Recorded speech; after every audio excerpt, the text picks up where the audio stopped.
Ang gintong tinapay. Noong unang panahon, sa isang maliit na nayon, ay may nakatirang babaeng ang pangalan ay Marian, kasama nag-iisa niyang anak na si Narcisa. Si Marian ay mapagkumbaba at mabait. Si Narcisa naman ay talagang ang kabaligtaran niya. Tignan niyo naman, wala talaga siyang katumbas sa salita. Para siyang buhay na manika at pinaka nakakatawa pa, sobra ang pagmamahal niya sa kanyang sarili. Narcisa, pwede mo akong tulungan magluto ng tinapay? Ha? Siyempre hindi, inay. Baka lumabo ang maliwanag at maningning kong mga mata sa harina.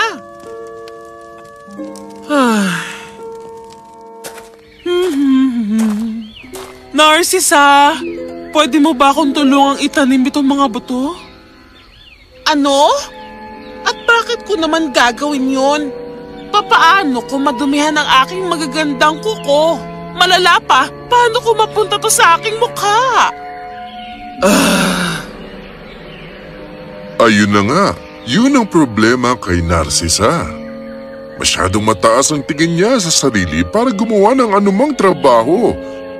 Maraming manliligaw ang gustong hingin ng kamay niya para pakasalan dahil ang ganda niya ay kilala kahit saan. Ngunit tinatanggihan niya lamang ang mga ito ng may pagkayabang. Bakit mo itinaboy ang mga binatang yun kahapon? Mukha naman silang mabait. Seryoso ka ba niyan, inay? Ang isa doon ay maliliit ang mga mata. Parang sa ibon. At ang isa naman ay napakalalaki ng ilong. Hindi ko gugustuhin mapatabi doon kapag bumahing yun. Ew! Oh, at yung huli. Tama na. Hindi. Ayoko nang marinig pa yan. Ang tingin ko naman sa mga binatang yun ay talagang maayos. Mahal ko, dapat malaman na ang kagandahan ay hindi mahalaga. Inay, kailangan niyong malaman na nararapat ako sa isang prinsipe o isang kabalyero. Oh, anak. Isang gabi, habang natutulog siya, tumabi ang nanay niya sa kanya at minamasdan siya. Mahal kong anak, maganda ka at kaakit-akit. Ngunit wala kang pakialam sa anumang bagay maliban sa iyong kagandahan. Nang sandaling yun, nagsimulang tumawa si Narcisa sa kanyang pagtulog. Nagulat ng husto ang kanyang ina. Nakakaaliw, nakakatuwa siguro ang kanyang panaginip. Kinabukasan ng magising si Narcisa, nakangiti ito ng husto at humahagik-gik. Mahal kong anak, sabihin mo sa akin kung anong panaginip mo kagabi. Oh, inay, isang kamangha-manghang panaginip. Alam nyo, may isang prinsipe na lumapit sa akin at gusto raw niya akong pakasalan. Nakasakay siya sa gintong karwahe. At bihis na bihis ito mula ulo hanggang paa ng ginto rin. Makulit na panaginip. Alam niyo po ba ang pinakamagandang bahagi? Habang suot ko ang damit pangkasal, nagawa rin siyempre sa ginto. Ang lahat ng tao ay nakatingin lang sa akin. Narcisa, walang kamangha-mangha sa ganoong panaginip. Isang makasariling panaginip lamang yon. Inay, hindi niyo alam ang sinasabi niyo. Sa panaginip kong yun, naisip ko na kailangang mas grande ang mga pagkain.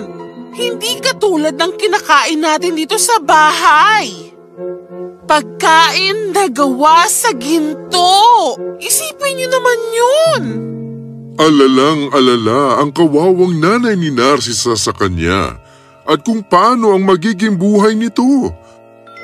Nang araw na yun, dalawang kaibigan ang bumisita sa nanay ni Narcisa, sina Meli at Terry. Ang tatlo ay matagal nang magkakaibigan.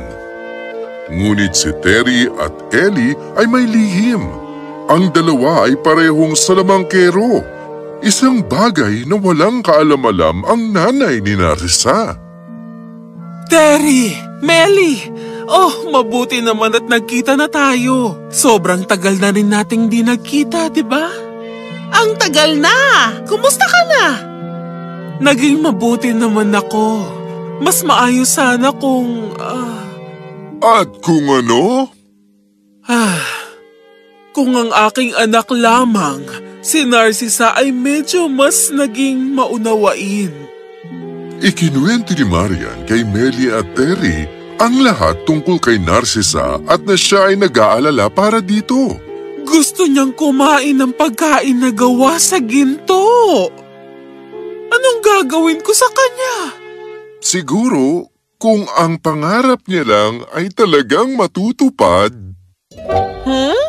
Magiging maganda kung ganon, hindi ba? O siya, bahala na. Palagay ko darating din na siya'y matututo.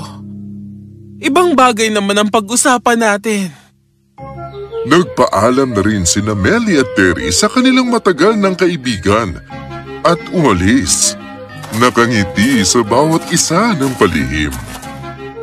Nang gabing yun, ang mag-inang Marian at Narcisa ay naghanda sa pagtulog.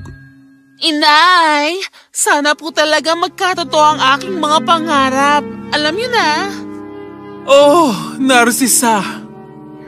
Kinabukasan, habang nasa hardin ang mag-inang Narcisa at Marian, isang magandang ginintuang karwahe ang dumating sa kanila.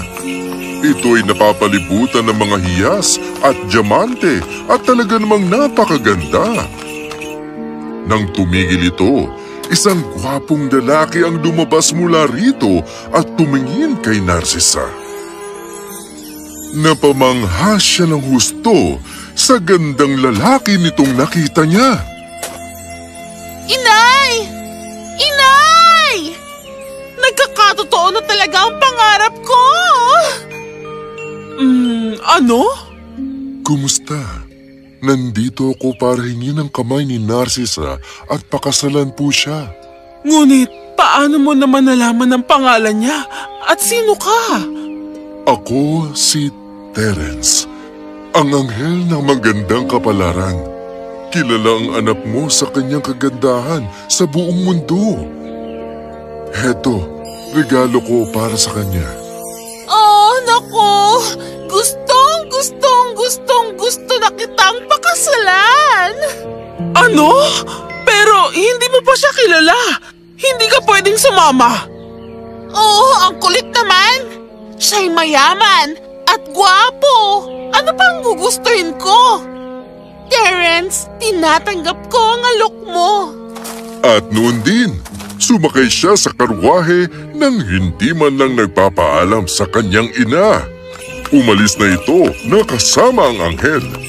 Nang naglalakbay na sila, pumasok sa isang mahiwagang entrada ang karwahe. Doon sila'y naglakbay sa isang mabagyong lugar. Bumunggo-bunggo ng matindi ang karwahe at si Narcisa ay takot na takot. Oh, nako! Naku po! Ano ito? Huwag kang mag-alala, mahal ko. Ang lahat ng ito ay matatapos rin. At pagkasabi mo, pumunta ang karwahe sa ibang entrada. At narating ang daanan ng isang napakalaki at napakagandang ginintuang kastilyo. Napahanga si Narcisa sa lahat ng gandang nakikita niya. Wow!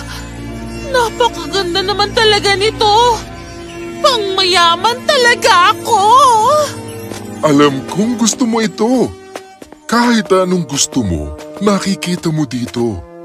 Mula sa pinakamagandang kasuotan hanggang sa pinakamasarap na pagkain. Lahat ito sa aking palasyo. Wow! Nabanggit mo ang pagkain. Nagutom talaga ako pagkatapos ng biyahe natin. Nagugutom ako. Pwede ba akong kumain ng masarap na pagkain? Siyempre naman. Heto si Melissa. Ibibigay niya ang kahit na anong gusto mo. Kumusta, Narcisa? Ang dami kong naririnig tungkol sa'yo. Kawawa ka naman. Mukhang gutom na gutom ka. Halika, pumunta tayo sa hapagkainan. Pakakainin kita. Oh, salamat. Nagpunta sila sa hapagkainan at ang mesa na yun ay puno ng nakamamanghang pagkain na noon lang nakita ni Narcisa. Ang sarap tingnan ng pagkain. Dahil tama ka dyan, ang minatamis ay gawa sa mga ruby, ang salad ay sa esmeralda at ang tinapay na yun ay gawa sa ginto. Gintong tinapay? Ang ganda naman! Mukhang masarap at malasa ang minatamis na tinapay. Kumuha siya ng isang hiwa na may minatamis na ruby at talagang kumagat ng malaki. Sobrang tigas nito. Hindi ko makakain. Dahil ang tinapay na yan ay gawa sa ginto. At pinakamaganda rin. Pero kung hindi mo ito makain, gusto mo ng tinapay na pilak? Pilak? Bakit di mo subukang kumain ng iba? Pero, gusto ko ng normal na tinapay. Yung pwede kong kainin. Meron ba kayo nun? Wala. Ang mapapangasawa ng aking amo ay ginto lamang ang kakainin. Pinakamaganda lang ang kakainin mo. Tumingin si Narcisa sa lahat ng pagkain sa mesa ngunit siya'y malungkot dahil lahat yun ay hindi pwedeng kainin. Nagsimula na siyang umiyak. Ayoko na nito. Gusto ko nang umalis. Pero napakaganda ng pagkain. Eto, subukan mo kaya itong gintong patatas. Napakaganda nila, di ba? At pagkatapos ng kasal natin, kailangan mo itong kainin lahat. Akala ko gusto mo na magagarbang bagay. Hindi!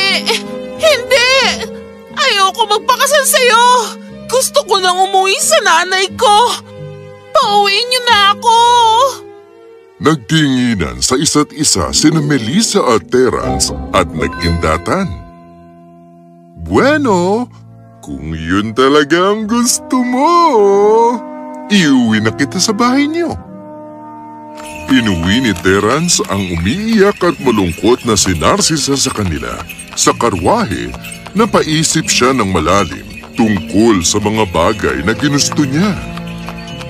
Nang makarating ng bahay, niyakap niya ang kanyang ina na nakaupo sa bahay at malungkot. Inay! Inay! Nandito na ako! Narcisa? O aking mahal na anak, akala ko'y di na kita makikita. Oh, inay! Mahal na mahal ko kayo! At tama kayo, ang itsura at kayamanan ay di mahalaga. Ang gintong tinapay ay walang silbi dahil di ko makain. At yung lalaki, kahit napakagwapo niya, wala siyang malasakit sa akin. Ngunit mahal ko, hindi mo ba naisip na ganoon mo rin mismo tratuhin ang ibang tao? Alam ko po. Pasensya na po sa aking pag-uugali, inay. O anak, mabuti at nakita mo na ang mga pagkakamali mo. Halika, pakakainin kita ng masarap. Simula ng araw na yun, nagbago na si Narcisa. Nahirapan siya noong una, ngunit dahil sa pagtsatsaga niya, unti-unti ay nagsimula na siyang maging mas mabait. Isang araw, sila Melly at Terry ay dumating para bumisita kay Marian. Oh, kamusta na kayo? Mabuti naman. Sabihin mo, kumusta na si Narcisa ngayon? Sinabi ni Marian sa kanilang dalawa ang lahat ng nangyari. At ayun, napakalaki na ng pinagbago niya mula noon. Talaga lang Sa palagay ko naman ay ayaw niya na ngayon ng ginintuang tinapay, no? Alam mo, Terry, ang laki talaga ng pagkakahawig mo sa anghel na yon. Oh, ano bang sinasabi ko? Paano magiging ikaw yun? Sobrang babait niyo.